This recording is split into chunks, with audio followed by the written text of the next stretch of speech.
Alors nous sommes arrivés donc Daf Kaf Gimel de Bechorot, on est le vendredi 5 Iyar et nous sommes arrivés donc à la ligne 9. Ouais. Et TV.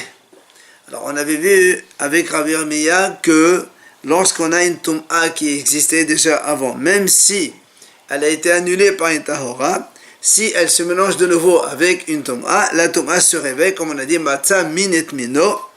Rappelez-vous, on a parlé du jus de poisson avec de l'eau. Même si au début, on a dit il y a minorité d'eau et majorité de jus, il n'y a pas de Tum'a. C'est uniquement pour tremper du pain ou autre chose dedans. Mais si on veut la mélanger avec un autre liquide dans un bouillon, ben l'eau du bouillon avec l'eau donc il y avait mélangé dans le tir, ils se retrouvent tous les deux. Ils deviennent majoritaires par rapport au jus de poisson et donc on revient à la Tum'a. C'est ce qu'on a dit avant. Viens maintenant, la Gemara était à l'object. Efer kasher shenetarev be'efer makle. Holchin ahad harov letame. Il dit comme ça, si on a de la cendre cachère, c'est la cendre de la vache rousse. Nous on sait que la cendre de la vache rousse, celui qui touche cela, il est tamé. Et cette cendre de la vache rousse se mélange avec de la efer makle, de la cendre normale, cendre de cuisine normale. Et la cendre de cuisine normale, ça c'est rien quoi. Comment on fait? On va selon la majorité. C'est-à-dire,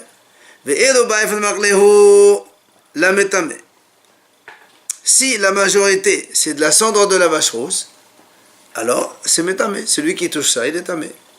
Maintenant, si la majorité c'est de la cendre de cuisine, dans ces cas-là, il n'y a pas de Tum'a. Donc jusque-là, c'est simple. Viens maintenant, la Gemara pose une question. Maintenant,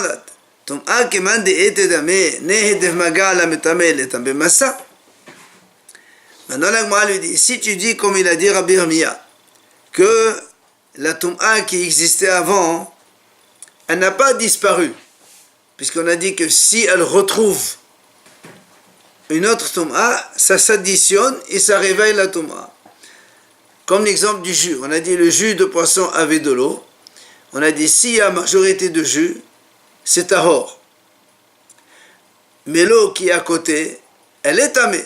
Mais comme il y a majorité d'eau, de jus, c'est tahor. La preuve, c'est que quand l'eau elle se mélange avec l'eau trop qui est tamée, les deux tamés s'additionnent, ok, et l'emportent sur le jus.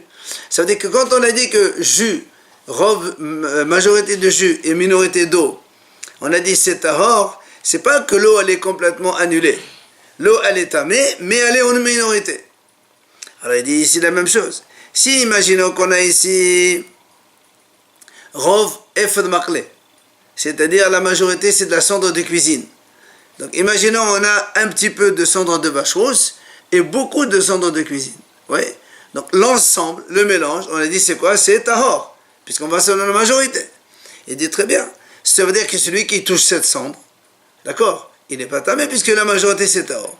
Mais selon Rabbi Yirmiya, la petite minorité de Tum'a, de cendre de vache rousse, elle existe là-dedans. Elle n'a pas disparu. C'est pas devenu permis. Puisque si elle retrouve encore de la cendre de vache rousse, ensemble ils vont l'emporter sur la cendre de cuisine et ça devient tamé. C'est-à-dire que la Tum'a initiale de la cendre de vache rousse n'a pas disparu. Elle existe, mais elle est éteinte, on va dire comme ça. Alors il dit dans ces cas-là, il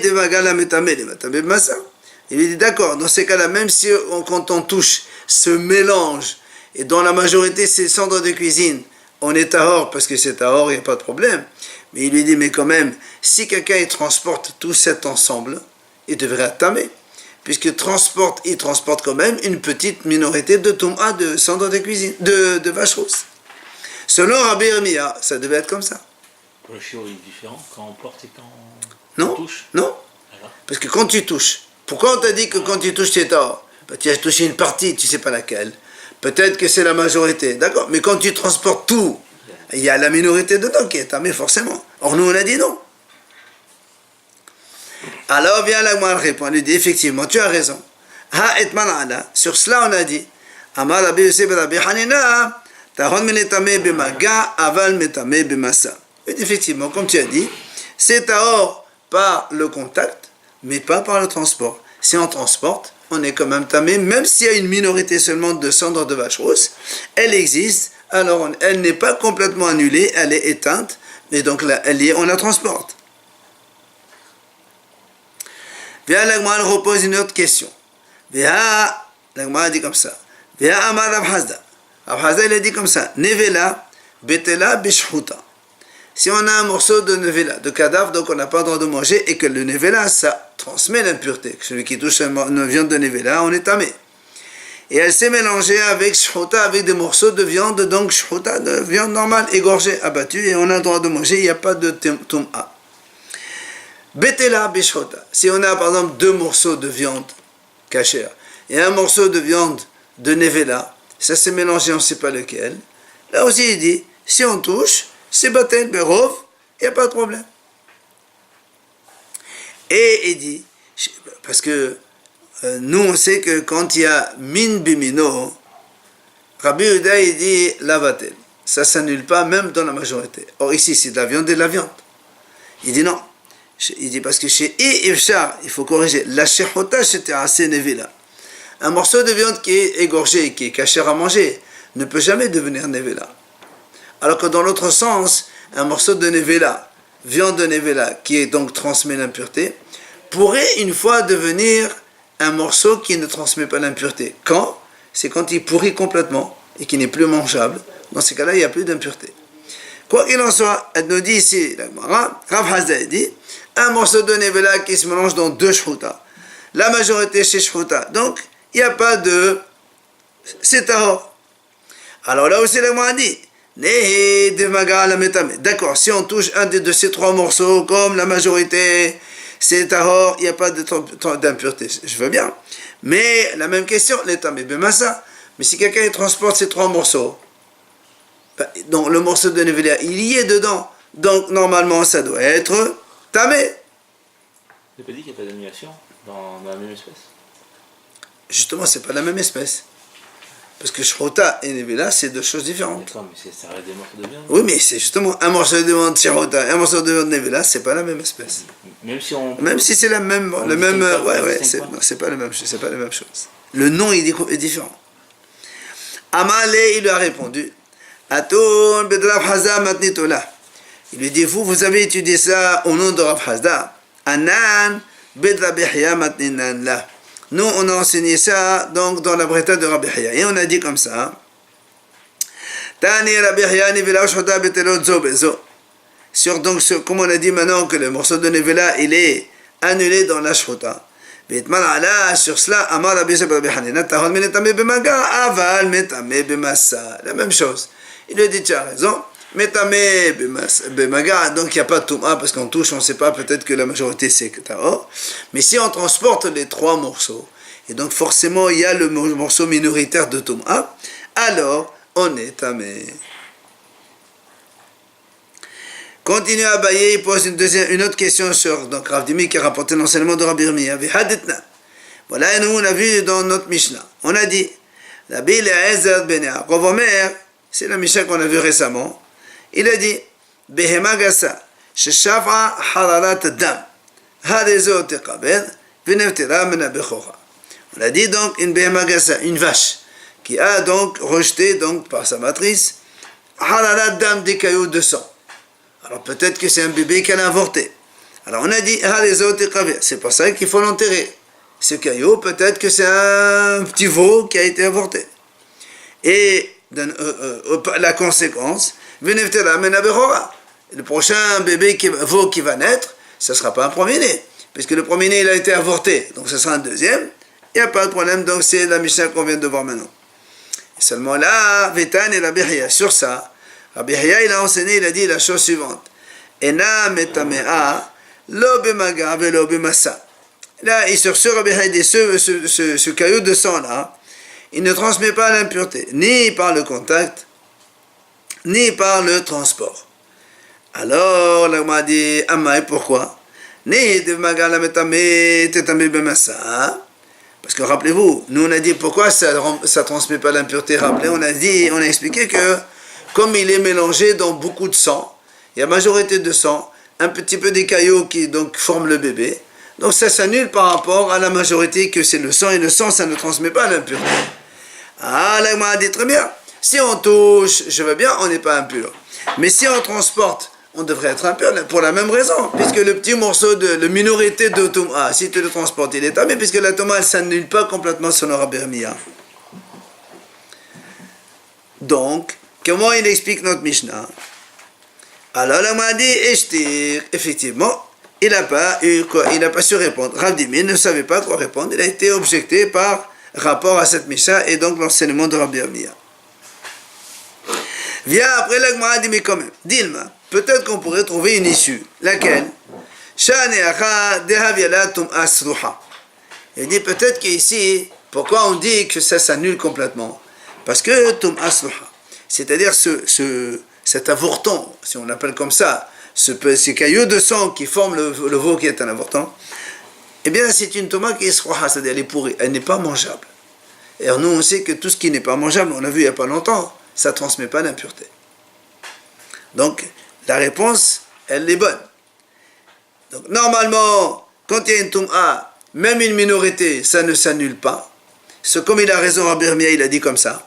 Mais ici, même s'il y a une minorité, mais elle n'est pas mangeable. Donc, si elle n'est pas mangeable, il n'y a pas d'impureté. Alors, on m'a dit, Haniha, tu as dit très bon. Cette réponse, elle serait bonne, les Valpeda, pour Valpeda. Qu'est-ce qu'il a dit? De Amar, Tu'a Hamora, Ad la guerre.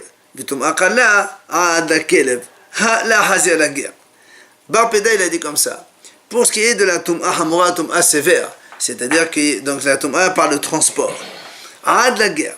C'est-à-dire, si un guerre, il peut manger ça, alors il y a transmission d'impureté.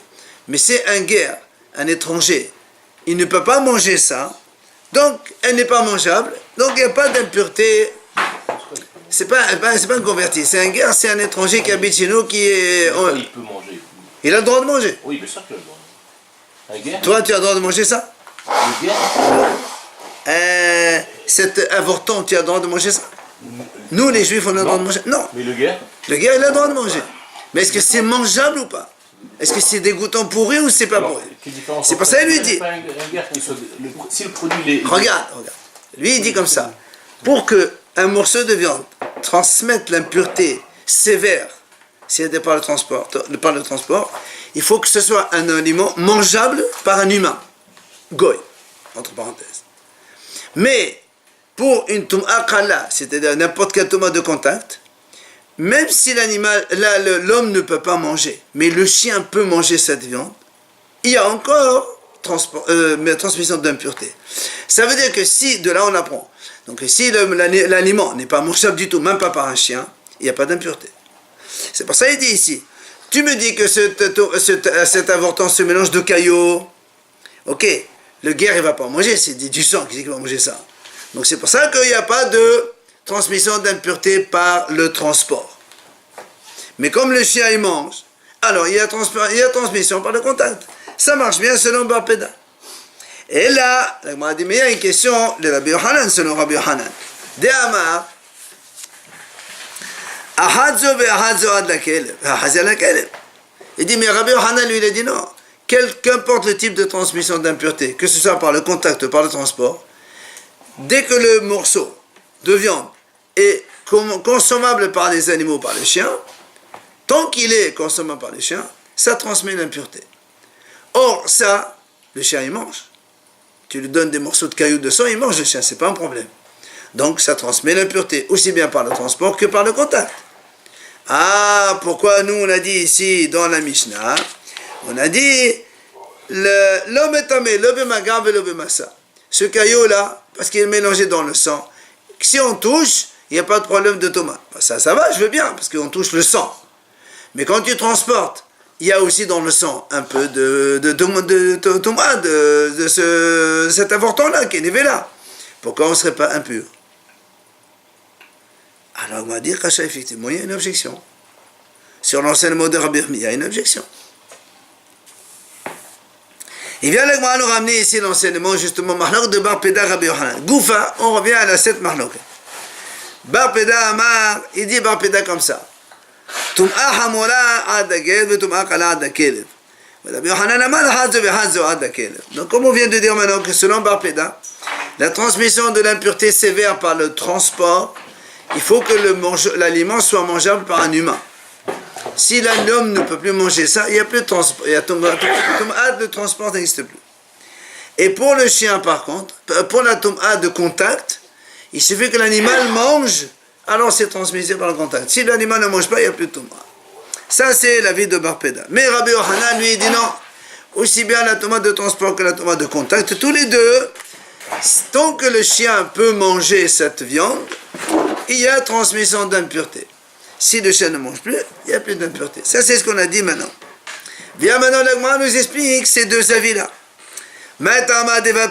Quelle est la raison de Bar Peda? Pourquoi Bar Peda il a fait une différence entre la tom'a de transport et la tom'a de contact?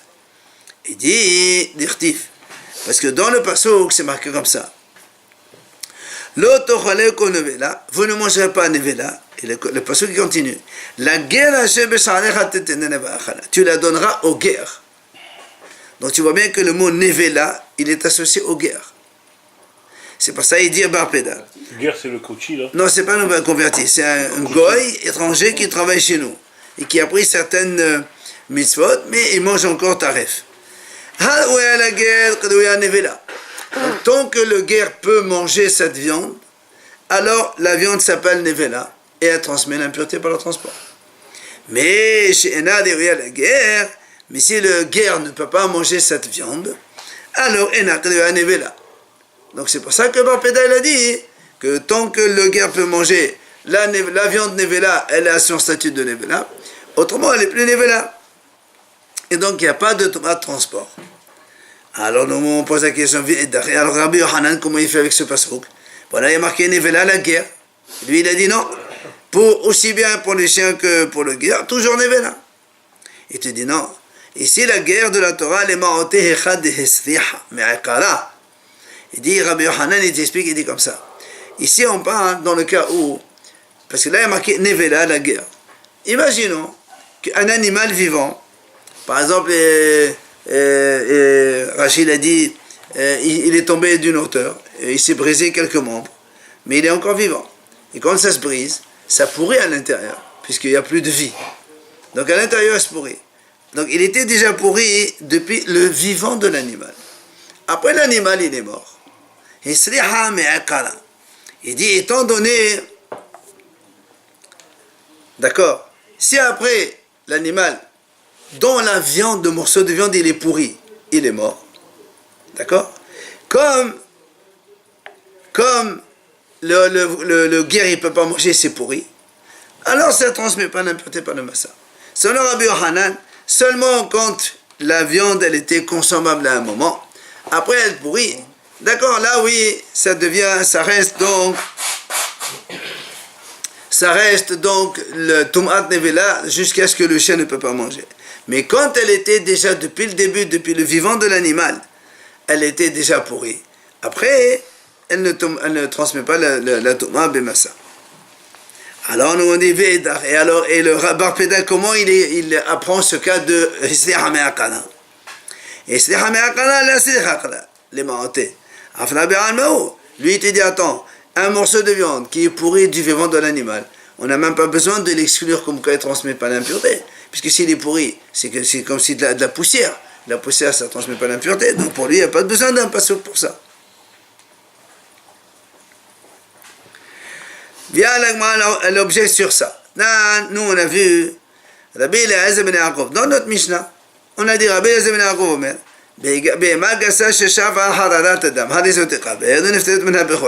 notre mission, on a dit, Rabbi Eliezer ben Yaakov, il dit, si une vache, elle a shafa hararat adam, elle a donc rejeté des caillots de sang. Et donc, comme c'est le premier accouchement, alors on dit peut-être c'est un veau qui est mort. Alors on a dit, donc ce caillou de sang, il faut les enterrer parce que peut-être que c'est un premier-né, c'est un veau premier-né. Et après, le prochain veau qui va naître, s'il est mâle, il ne sera pas premier-né, puisqu'il y en a un qui l'a précédé, c'est celui qui est mort. Et l'Agma a dit, Rabbi Haya, sur ça, il a dit, On a dit que ce morceau de caillou de sang là, selon Rabbi Hiya, il ne transmet pas l'impureté, ni bemaga, ni bemassa, ni par le contact, ni par le transport. On a expliqué que parce qu'il est annulé dans la majorité de sang dans lequel il baigne. Rabbi Hanan, justement, il dit, Mishum, betul berov nag ova. Comme on a dit maintenant, betul berov. Parce que les morceaux de caillou, ils sont mélangés dans du sang. Et la majorité, c'est du sang. Alors, il n'y a pas de problème, il n'y a pas de touma ici. Alors, bien, il m'a dit, il y a Mishum betul berov, t'es pour le délai à Taziknal. Il m'a dit, puisque Rabbi Hanan, il dit, quand c'est pas mangeable par un chien, il n'y a pas d'impureté. Alors pourquoi tu as besoin de me dire que ce morceau de viande, il a été, donc ce morceau de caillou de sang, ils sont annulés par la majorité de sang dans lequel ils se trouvent. Tu n'as pas besoin de ça, puisque ces choses-là, ces cailloux de sang ne sont mangeables par personne. Automatiquement, il n'y a pas d'impureté. Pourquoi tu as besoin d'aller chercher autre chose? Alors là, il m'a dit non. Il m'a dit non, parce que là, au début, quand le vorton il était dans le ventre de sa mère avant d'être rejeté, si on fait la shita de la mère et on trouve ça, ben on va manger avec sa mère, c'est mangeable aussi. L'aspect dégoûtant de la chose, il ne survient que quand il est rejeté. Mais quand il est dans le ventre de sa mère, il est mangeable. Tu prends des morceaux de viande, tu manges. Même avec ces cailloux-là. C'est le cas pour tous. Hein? C'est le cas pour tous les oui. Nanata. Là, on ramène notre Mishnah qu'on a vu, nous. Rabbi Eliezer ben Yaakov Omer. Rabbi Eliezer, il a dit Tzir tahor shenafal letocho mayim kol shehu tameh. Alors, on a dit comme ça, rappelez-vous, on a dit que tzir tahor, le jus de poisson, on a dit il est tahor. C'est-à-dire, il y a eu un mélange avec de l'eau, mais on a dit la majorité c'est du jus. Dans ces cas-là, c'est tahor. Parce qu'il n'y a pas d'impureté. Et même si tu dis, il y a rov ma'im, puisqu'il a fait hashaka avec le mikveh, donc on a mis au même niveau, donc l'eau elle est devenue pure, il n'y a pas de problème. Seulement il dit comme ça. Si maintenant sur ce mélange, il tombe un peu d'eau dessus, il dit, tamé, c'est tamé. Alors on a dit, pourquoi? Amad Rav Nachman Amad Abba Badavu, il vient Rav Nachman et il explique des automètres. De là on déduit la chose suivante. Il dit, de là on apprend que Rav Nachman dit comme ça, que les ignorants, quand ils font le jus de poisson, ils mélangent 50-50 jus de poisson et eau.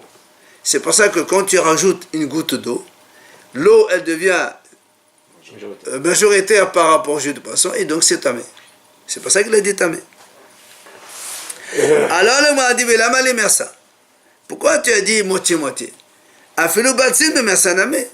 Même moins que la moitié, et après on rajoute de l'eau. Ben, la même chose, puisqu'il y a toujours un petit peu d'eau impure là-dedans. Et nous on a dit, selon Rabbi Yirmiyah, que quand il y a un petit peu d'impureté, elle n'est pas annulée, elle est juste éteinte, mais elle existe encore.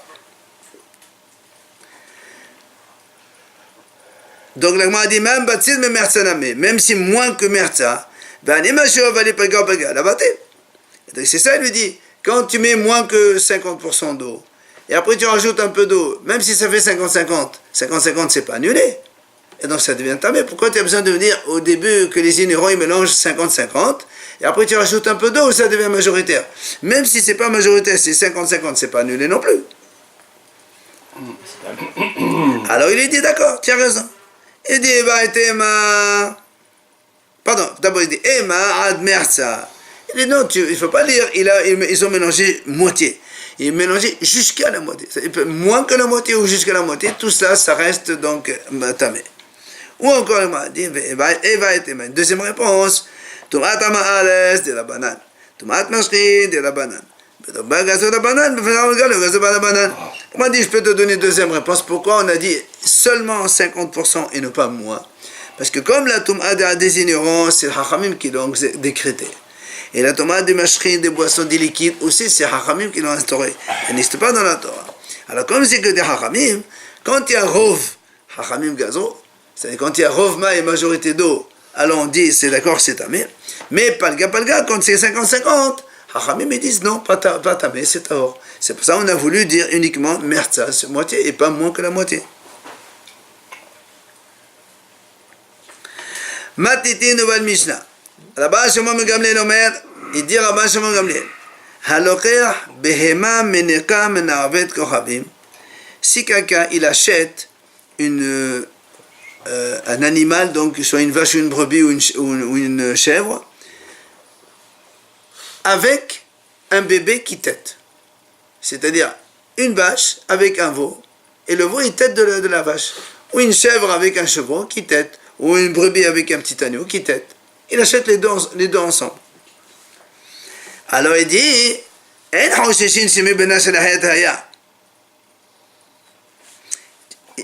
on ne va pas craindre. Peut-être que ce bébé, c'est pas celui de la mère. C'est un étranger.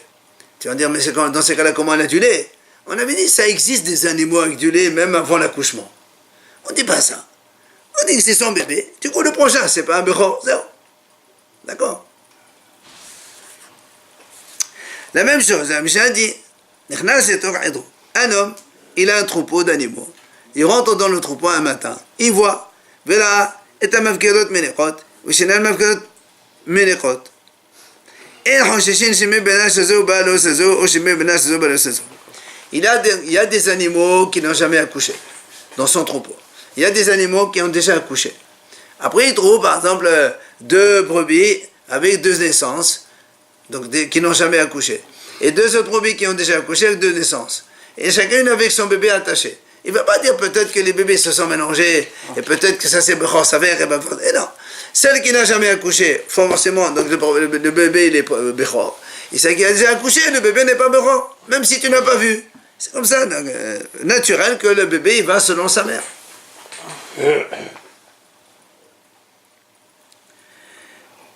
Voilà. Amar Rav Nachman, Mishmei de Rav. Rav Nachman il dit au nom de Rav, Helcheta bechole pirkin bad mepilot. La halakha dans ce pérec-là, comme dans toutes les Mishnayot qu'on a vues jusqu'à présent, dans tout le pérec, la halakha est comme la Mishnah, sauf miplukta. Quand il y a une mahloket dans la Mishnah, la halakha n'est pas comme ça. Voilà ce que dit au nom de Rav. Amar Rav Sheshet. Eh bien Rav Sheshet il dit, Amina, moi je dis, Kinaïm Shachev Rav Amal Hashmata. Quand Rav il dormait, il a dit ce genre de choses. Qui ça veut dire, ça veut rien dire. Pourquoi? Il dit, Ahia. Sur quelle Mishnah Rav il vient nous enseigner que la halakha elle est comme cette Mishnah? Puisque Rav il a dit, ici dans ce Perek Shlishi, on a 4 ou 5 Mishnayot, et Rav il nous dit, la halakha elle est comme toutes les Mishnayot, quand c'est un avis simple et qu'il n'y a pas de contradiction. Alors il dit, qu'est-ce qu'il vient nous apprendre? Pourquoi? Et l'ima déjà, si tu parles de la première Mishnah, c'est celui qui achète un animal d'un goy, il ne sait pas ce qu'il est promené ou pas promené. Rabbi Ishmael dit, une chèvre c'est dans l'année, une brebis c'est dans les 2 ans, la vache c'est 3 ans, le Rabbi Akiva dit non, donc c'est mahlok. Donc déjà c'est pas comme ça, puisqu'il y a une mahlok ici. Alors on a dit, aïe, sur quoi? Et les ma déjà la première Mishnah, maflir Rabbi Ishmael ben Akiva. Donc déjà une mahlok dans Rabbi Ishmael ben Akiva. Si tu dis la deuxième Mishnah comme ça, Rabbi Eliezer ben Yaakov dit, une vache qui a donc rejeté des cailloux de sang, alors il faut l'enterrer, et elle est patour men bechora, et là il n'y a que Rabbi Eliezer qui parle. Donc tu vas me dire, il vient Rav il nous apprend, voilà, la halakha est comme ça, puisqu'il y a un seul hacham qui parle, c'est la halakha est comme lui. Donc on a dit, mais non, on n'a pas besoin de ça. Il dit, j'ai pas besoin de l'enseignement de Rav. Pourquoi? Parce que nous, on a une règle dans la Gemara. Mishnat Rabbi Eliezer ben Yaakov, kavenachi. Quand Rabbi Eliezer ben Yaakov, il est dans la Mishnah, il parle peu, mais quand il dit quelque chose, c'est comme ça. C'est du solide, donc, j'ai pas besoin de Rav pour me dire, tu sais, la halakha est comme lui. Merci, je savais ça. Alors, qu'est-ce qu'il veut, Rav? Et là, Adaban Shimon ben Gamliel. Si maintenant, Rav, il parle de notre Mishnah à nous, celle-là ici. Rabban, on nous dit, celui qui achète un animal avec un bébé d'un goy, et l'animal il est allaitant, on ne dit pas qu'il y a mélange ou pas mélange. Et il dit là aussi, il dit là aussi, c'est sûr que la halakha n'est pas comme ça, parce que dans la Braïta, il y a une mahloket sur cette Mishnah. Et lui, il a dit, quand il y a une mahloket, on ne tient pas compte. Donc ça aussi, je le savais.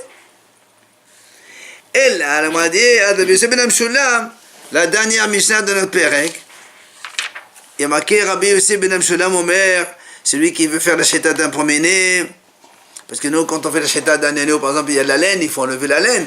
Or, on n'a pas le droit d'arracher la laine d'un Bechor, c'est tondre, c'est assourd. Donc, il va nous apprendre un peu comment ça marche. Alors, on a dit là aussi, j'ai pas besoin de l'enseignement de Rav. Pourquoi? Ha-ama Rav Hadas Zimna. Rav, il a déjà enseigné ça une fois. Qu'est-ce qu'il a dit? Amar Rav, Helcheta que Rabbi Yossi ben Amshulam. La halacha, elle est comme Rabbi Yossi ben Amshulam. Donc, on le savait déjà. Alors, sur quoi Rav, il dit, dans tout le Pérec, la halacha, elle est comme la Mishnah, sauf quand il y a Mahlok. De quoi il parle?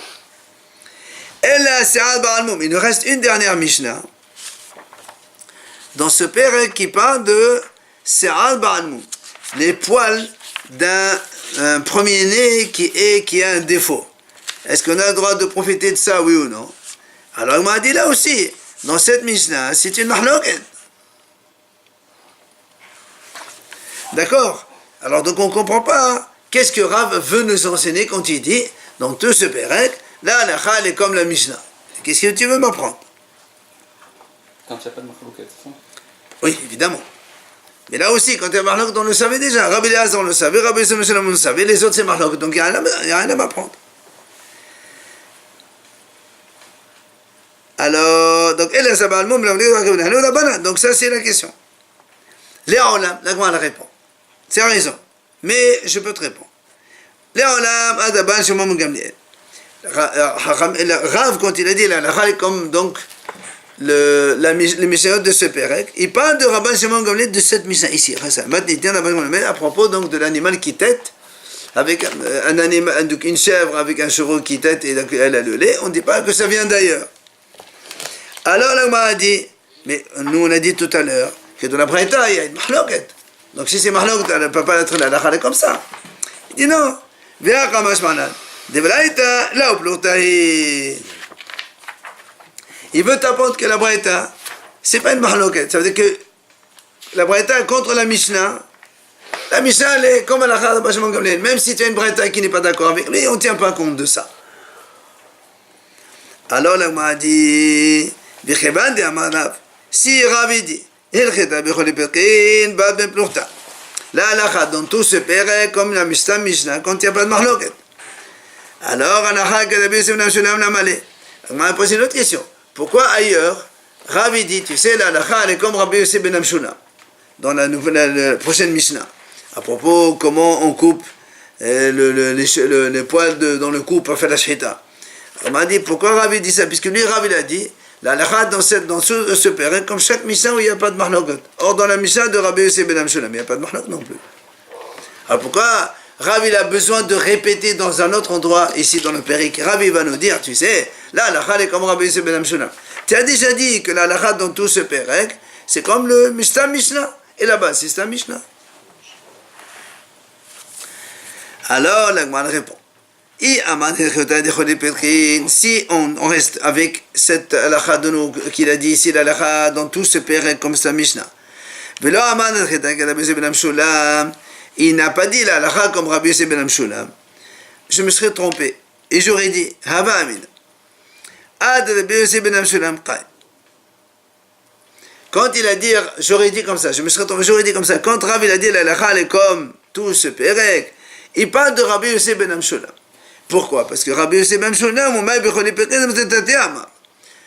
parce que Rabbi Yossi ben Amshulam, il a enseigné deux enseignements dans notre Mishnah, enfin dans la Mishnah qui va venir.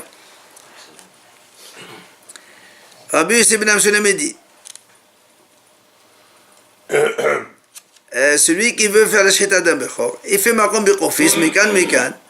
Il dit, il enlève les poils, mais il les laisse. Pas il les enlève comme on fait d'habitude, on arrache les poils et on les jette. Comme le bechor, on n'a pas le droit. Tu arraches un peu ici, un peu ici, mais tu les laisses mélanger avec la laine de l'animal. Hein? On n'a pas le droit de faire la shchita, il est au Kohen. Non, mais justement, le Kohen, quand il fait la shchita au Betamidash, comment il fait? C'est de là on parle. Et Rabbi ici, il a dit autre chose. Il dit même en deuxième enseignement, quand on va voir imaginez que le bechor il a un défaut. il faut voir. Alors, imagine qu'il y a des poils ou de la laine sur le défaut. Il faut qu'on enlève pour voir est-ce que c'est un défaut ou pas un défaut. Alors, donc voilà, il y a deux enseignements de Rabbi Yossi. Et donc j'aurais pu dire que quand Rav il a dit parce qu'il parle de Rabbi Yossi et donc la mahloket contre Rabbi Shimon Gamliel qu'il y a dans la Braïta, c'est une bonne mahloket et donc la halakha n'est pas comme Rabbi Shimon Gamliel. C'est pour ça que c'est pour ça que la Rav il a vu nécessaire de dire halakha comme Rabbi Yossi. De là, quand il a dit la halakha est comme ça Mishnah, c'est comme Rabbi Shimon Gamliel. Et de là tu déduis donc donc